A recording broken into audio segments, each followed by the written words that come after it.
देखिए आदरणीय श्रोतागण, आज हम आपको भोजन कैसे किया जाता है इसके अनेक नियम हैं और आहार से ही रस आदि अन्य धातुएं बनती है, उसका बड़ा महत्व है। विधि पूर्वक भोजन जब किया जाता है और तो उसका अनेक गुण शरीर के अंदर उससे आते हैं। तो आज भोजन किन पात्रों में पकाया जाए और किया जाए, इस पर थोड़ा प्रकाश हम डालेंगे।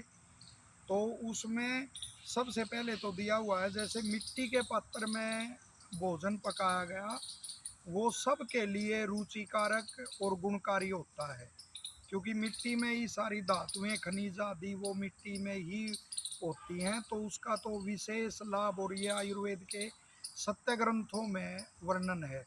जैसे पहले मिट्टी की हांडी आदि में दाल पकाते थे तो वो विशेष गुणकारी होती है।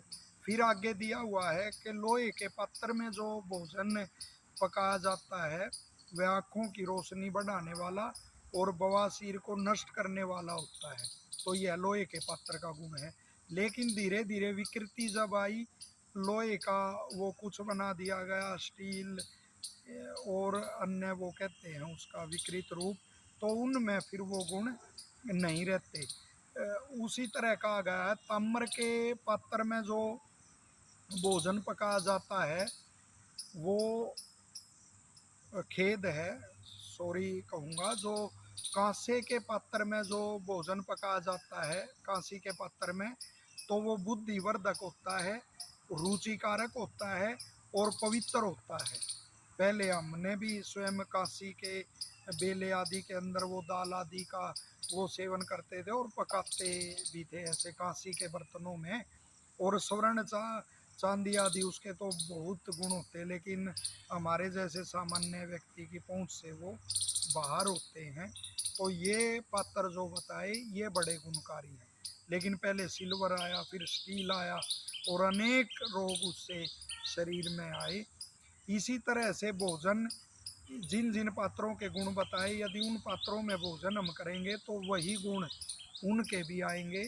विशेष करके एक वो लिखा हुआ है कि पत्तल पर जैसे विवाह आदि में भोजन करते थे, तो आयुर्वेद में स्पष्ट उल्लेख है पत्तल पर किया गया जो भोजन है वो अग्नि को बढ़ाने वाला, पाचका अग्नि को बढ़ाने वाला होता है और विष को नष्ट करने वाला होता है। तो कितना उत्तम गुण उसके अंदर है। ऐसे ही यदि शीशे के पात्र में डाल के कुछ आप खाते हो तो भी वो शीशे के में, लोहे के में, तो वो शोथ, पांडु, कामला आदि इसको नष्ट करने वाला होता है। तो ये थोड़े से गुण आपको बताए, इनका अवश्य पालन करके हम निरोग रह सकते हैं। और साथ ही बारिश का भी वर्णन है कि बारिश का पानी अमृत के समान होता है। लेकिन अब जो बरस रहा है सावन के महीने में वो नहीं, जो कार्तिक आदि मास में जो जब आकाश निर्मल हो जाता है, जब पानी बरसता है, तो उसको भी जिस पात्र में आप उसको संग्रहित करोगे उसी पात्र के गुण उसमें आ जाएंगे।